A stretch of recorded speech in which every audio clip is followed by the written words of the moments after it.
পূর্ব পর্বে আমরা জেনেছিলাম দেবভূমি কেরালার সেই ছোট্ট গ্রামে এক নিরন্তর প্রার্থনার ফলেই জন্ম নেন এক অলৌকিক শিশু, নাম তার শঙ্কর।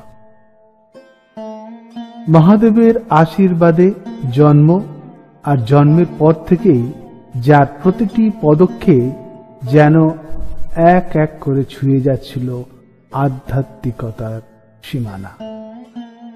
শৈশবেই বেদ জ্ঞানে পাণ্ডিত্য, আশ্রমে প্রবেশ, ভিক্ষার পাত্র হাতে পৃথিবী দেখা, আর মাত্র 8 বছর বয়সে সন্ন্যাস গ্রহণ। কিন্তু সন্ন্যাসী তো তার জীবনের সূচনা মাত্র।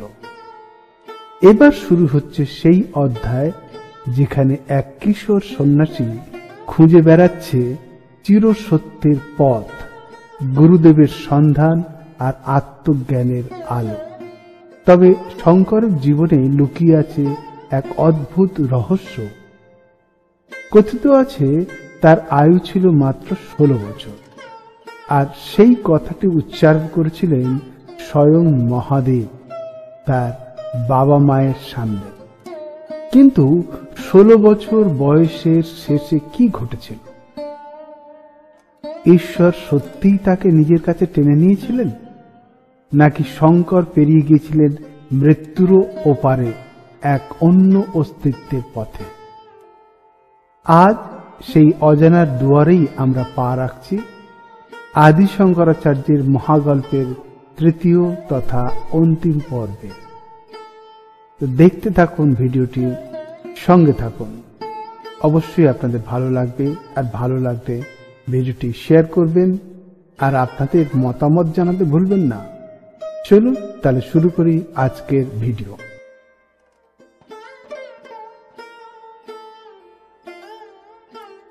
শঙ্কর অনেক দীর্ঘ পথ পাড়ি দিয়ে কালাডি থেকে হেঁটে যখন ওঙ্কারেশ্বর পৌঁছালেন, তখন তিনি নদী নর্মদার তীরে শ্রী গোবিন্দ ভাগবত পদাকে গভীর ধ্যানে মগ্ন অবস্থায় দেখতে পেলেন। নদী নর্মদা প্রবাহিত হচ্ছিল প্রচন্ড জোরে, পুরো জায়গাটি প্লাবিত হচ্ছিল। কিন্তু শ্রী গোবিন্দ ভাগবত পদা ছিলেন গভীর ধ্যানমগ্ন, এবং তিনি সেই বিপদ সম্পর্কে কিছুই জানতেন না। শঙ্কর হাতে কমণ্ডল নিয়ে সেখান দিয়ে যাচ্ছিলেন। তিনি যখন দেখলেন যে শ্রী গোবিন্দ ভাগবত পদা বিপদের মধ্যে আছেন, তখন তিনি কিছু মন্ত্র উচ্চারণ করে নর্মদাকে তার কমণ্ডলের মধ্যে প্রবাহিত করতে সক্ষম হলেন, এবং তৎক্ষণাৎ প্লাবন থেমে গেল। তিনি পবিত্র পুরুষ এবং শহরটিকে রক্ষা করলেন। যখন শ্রী গোবিন্দ ভাগবত পদা তার চোখ খুললেন, তিনি শঙ্করকে জিজ্ঞেস করলেন, তুমি কে? শঙ্কর সংস্কৃত ভাষায় উত্তর দিলেন। তিনি 10টি পংক্তির একটি কবিতা রচনা করলেন, যেখানে তিনি বললেন, আমি কিছুই নয়, শুধু বিশুদ্ধ আত্মা। এটি শ্রী গোবিন্দ ভাগবত পদাকে অত্যন্ত মুগ্ধ করল, এবং তিনি শঙ্করকে তার শিষ্য হিসাবে গ্রহণ করলেন।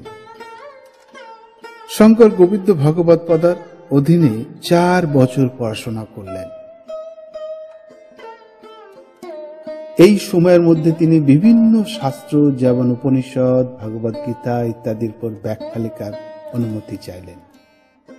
গুরু তাকে প্রথমে বিষ্ণু সহস্র নামের উপর একটি ছোট্ট ব্যাখ্যা লেখার নির্দেশ দিলেন। শঙ্কর তা এত সুন্দরভাবে লিখলেন যে গুরু অভিভূত হয়ে গেলেন।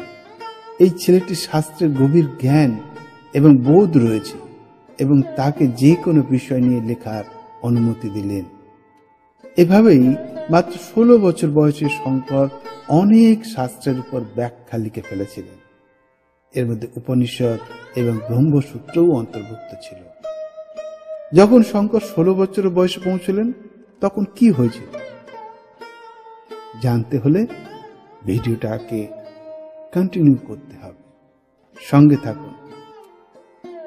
যখন শঙ্কর 16 বছর বয়সে পৌঁছলেন, তখন ঋষি বেদব্যাস একটি খুব পুরনো ব্রাহ্মণের ছদ্মবেশে এসেছিলেন। আপনার মধ্যে কারা ঋষি বেদব্যাসের সম্পর্কে শুনেছেন? তিনি কি লিখেছিলেন? ঋষি বেদব্যাস হলেন এক মহান ঋষি, যিনি মহাভারত, পুরাণ এবং ভাগবতম লিখেছিলেন। ঋষি বেদব্যাস আদি শঙ্করের সাথে ব্রহ্মসূত্র নিয়ে একটি আলোচনা করেন, একটি প্রশ্নোত্তর পর্ব। তিনি শঙ্করের উত্তর দেওয়ার কৌশল দেখে মুগ্ধ হলেন। তার এতই আনন্দ হলো যে তিনি শঙ্করের জীবনের বয়স দ্বিগুণ করে দিলেন। শঙ্করের আরো 16 বছরের আয়ু বেড়ে গেল। কিভাবে? শঙ্কর কত বছর বেঁচেছিলেন? তাহলে মোট 32 বছর বেঁচেছিলেন। ব্যাখ্যা লেখার কাজ শেষ করার পর এবং তার জীবনকাল বাড়ানোর পর তিনি একটি পদযাত্রা শুরু করলেন। অনেক অনুগামী শিষ্য এবং ছাত্র তার সাথে যোগ দিলেন। তাদের মধ্যে 4 জন ছিলেন খুব গুরুত্বপূর্ণ। কিভাবে একজন ব্যক্তি এত কম সময়ে ধর্ম প্রতিষ্ঠা করলেন, এটা আদি শঙ্করাচার্যের জীবনী না জানলে জানা যেত।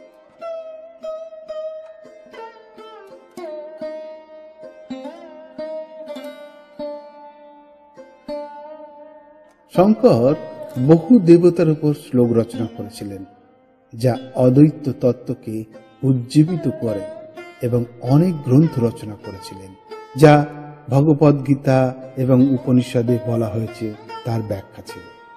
তিনি অনেক বক্তৃতা দিয়েছিলেন, যেখানে অনেক পণ্ডিত রাজা অংশগ্রহণ করেছিলেন, যারা ভারতবর্ষের বিভিন্ন রাজ্য থেকে এসেছিলেন। এরা ফিরে গিয়ে যা কিছু শিখেছিলেন তা অন্যদেরও শেখাতে শুরু করলেন। এইভাবে তার শিক্ষা সারা ভারতবর্ষে ছড়িয়ে পড়ল। শঙ্কর তার ছোট জীবনে ভারতবর্ষের অনেক পবিত্র স্থান ভ্রমণ করেছিলেন। সে সময় হেঁটে চলাই ছিল একমাত্র পরিবহন ব্যবস্থা। তিনি ভারতবর্ষের দৈর্ঘ্য এবং প্রস্থে 4 বার ভ্রমণ করেছিলেন। তা প্রায় 10,000 মাইলেরও বেশি, অর্থাৎ প্রায় 16,000 কিলোমিটারের পথ তিনি পায়ে হেঁটে ভ্রমণ করেছিলেন। এত দূর হেঁটে গিয়ে তিনি কিভাবে আত্মিক জ্ঞান ছড়িয়ে দিলেন তা একবার কল্পনা করুন। তার যাত্রাও ছিল অনেক চ্যালেঞ্জে পরিপূর্ণ। তাকে উঁচু পাহাড় চড়তে হয়েছিল, পাথরের নিচে দিয়ে যেতে হয়েছিল এবং অন্ধকার জায়গাগুলো পার করতে হয়েছিল। কিন্তু এই সব কিছুই শঙ্করকে তার লক্ষ্য থেকে সরে আসতে বাধা দেয়নি। তিনি এমন কঠিন জায়গাগুলোও গিয়েছিলেন যেখানে পৌঁছানো সহজ ছিল না, আর সেখানে গিয়ে ধর্ম প্রতিষ্ঠার জন্য প্রচার চালিয়েছিলেন। তিনি অনেক মানুষের সাথে সাক্ষাৎ করেছিলেন যারা তাকে একদম অচেনা ছিল। তিনি খাবারও বহন করতেন না। যে খাবারটুকু লোকেরা তার প্রতি ভালোবাসা দেখিয়ে দিত, শঙ্কর তাই গ্রহণ করতেন। এত কিলোমিটার তিনি প্রতিদিন হেঁটেছিলেন, কিন্তু এতটুকু ক্লান্ত হননি। এটি তিনি করেছিলেন মানুষের ভালোবাসার জন্য এবং অদ্বৈত জ্ঞানের প্রচার করার জন্য।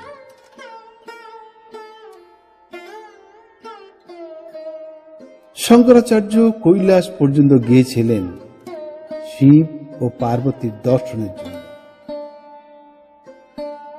আপনারা অনেকেই কৈলাস মানসরোবরের নাম শুনেছেন, হয়তো অনেকে কৈলাস দর্শনে গিয়েছিলেন।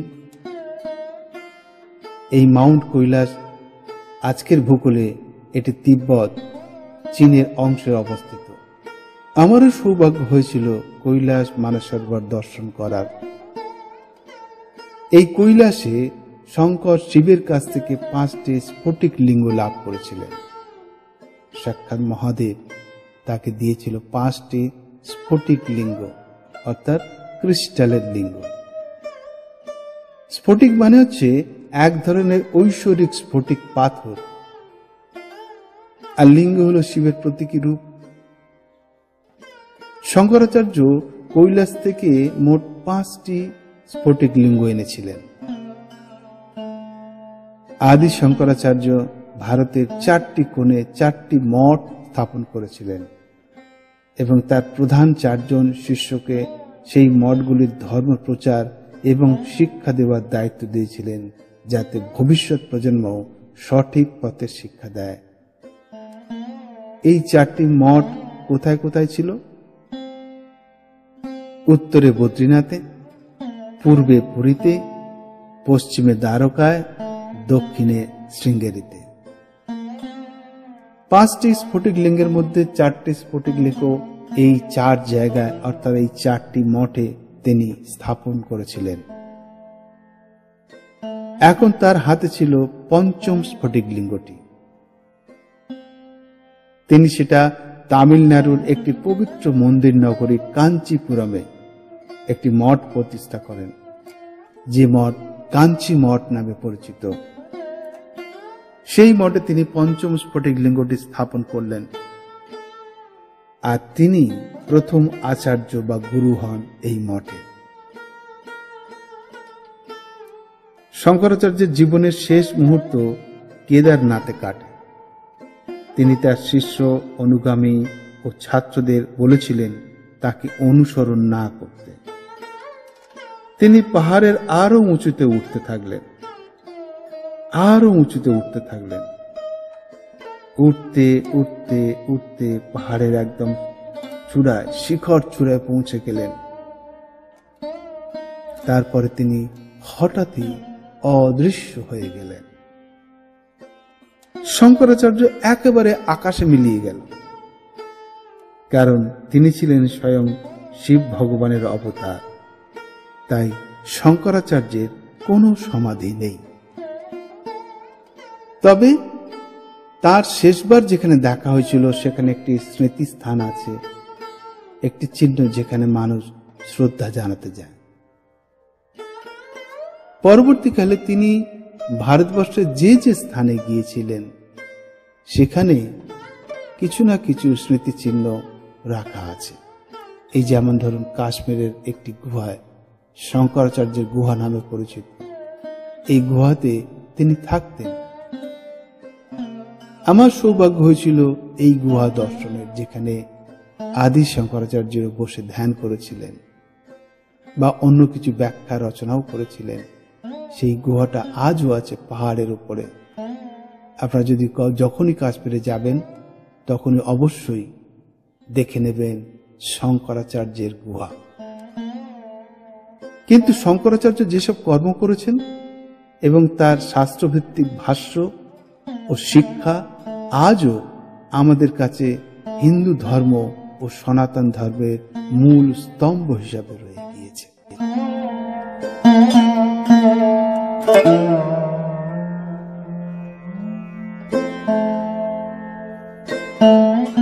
আজকের দিনে আপনি যেই মন্ত্র জপ করুন না কেন, যেই তীর্থে যান না কেন, যেই শাস্ত্র করুন না কেন, অজান্তেই আপনি তার পদচিহ্ন অনুসরণ করছেন।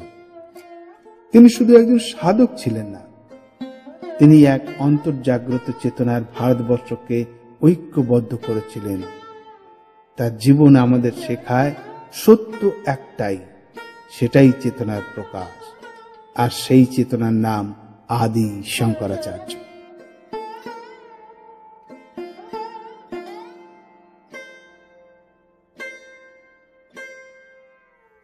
এই ছিল আদিগুরু শঙ্করাচার্যের জীবনগাথার এক সংক্ষিপ্ত ঝলক। একটি জীবন যা কেবল এক ব্যক্তির নয়, সমগ্র ভারতীয় দর্শনের এক উজ্জ্বল অধ্যায়।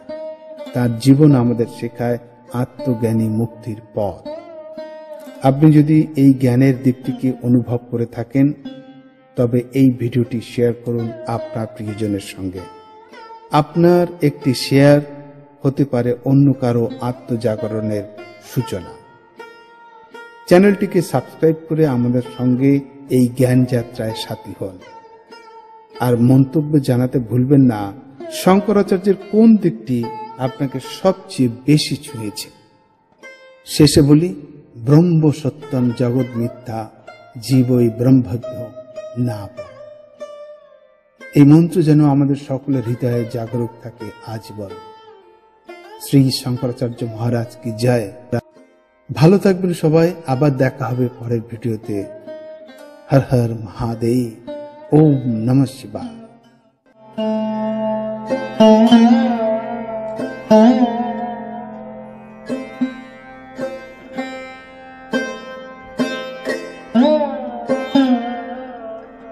Oh